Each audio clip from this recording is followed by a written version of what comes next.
পোলাও আর মাংস দুটোই আজকে আমি রান্না করছি। তবে পোলাওটা কিন্তু আজকে সত্যি আমার কাছে একদমই অন্যরকম, কারণ আমি এই প্রথমবার আজকে নিজের হাতে পোলাও রান্না করছি। আর এটা কিন্তু সুরজিৎ ভীষণ পছন্দ করে। Hi hello everyone, welcome back to my channel Surajit Mahi ব্লগে সবাইকে স্বাগতম। নতুন একটি দিনে ওয়েলকাম জানিয়ে আজকে ব্লগ শুট আমি শুরু করলাম। এই দেখো, হঠাৎ প্ল্যান হয়েছে সুরজিৎ নাকি আজকে পোলাও মাংস খাইব। তো আমারে কিন্তু বাজারে গিয়ে ফোন করছে, আমি নাকি পেঁয়াজ রসুন সব কাটতে রাখতাম। তো সুরজিৎ কিন্তু বাজার থেকে আইতে আইতে দেখো আমি পেঁয়াজ রসুন আদা সব কিছু রেডি করে নিছি। তারপরে নিয়ে এলো মাংস, আর আমি কিন্তু এই মাংস ধুইতাম না, সুরজিৎ এই মাংস ধুয়ে দিব। কারণ কি, সব কাজ আমি করতে রাজি কিন্তু মাংস ধুইতে আমার ভালো লাগে না।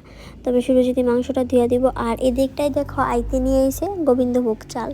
আজকে নাকি গোবিন্দভোগের চাল দিয়ে পোলাও রান্না করতাম। আর পোলাও তো সবসময় গোবিন্দভোগ চাল দিয়ে রান্না করে, তাই না? তবে এটা কিন্তু একদম অল্পই আনছে। তো এখনই শুধু রান্না করুম। তো এটার স্মেলটা কিন্তু খুব ভালো লাগতেছে। গোবিন্দভোগের চালের স্মেল তো এমনও ভালো লাগে, মানে সব কিছুর থেকে যেমন এটা খুবই ভালো লাগে।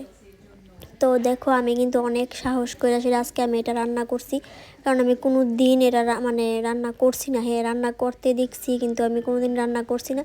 তারপরে কিন্তু আমি প্রথমে আগে মাংসটা ম্যারিনেট করে রাখছিলাম।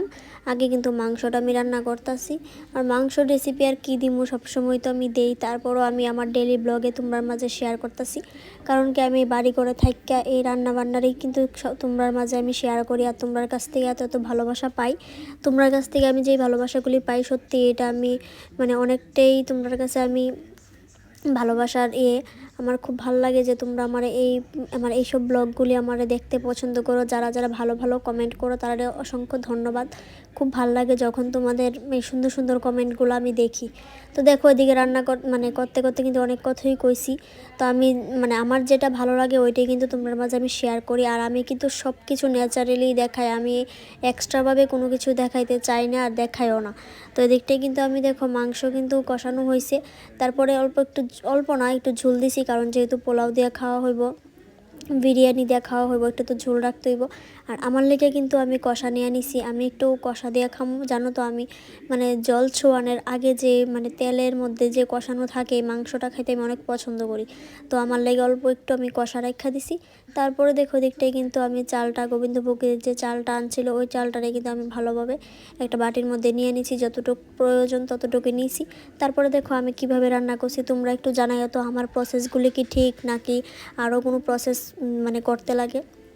তো দেখো কড়াইয়ের মধ্যে দিয়ে দিলাম তেল, দেওয়ার পরে দিয়ে দিলাম তেজপাতা। আর তেজপাতা দেওয়ার পরে কিন্তু আমি এখানে দিয়ে দিতেছি একটু গরম মানে এলাচ দারচিনি। তো এলাচ দারচিনিটা কিন্তু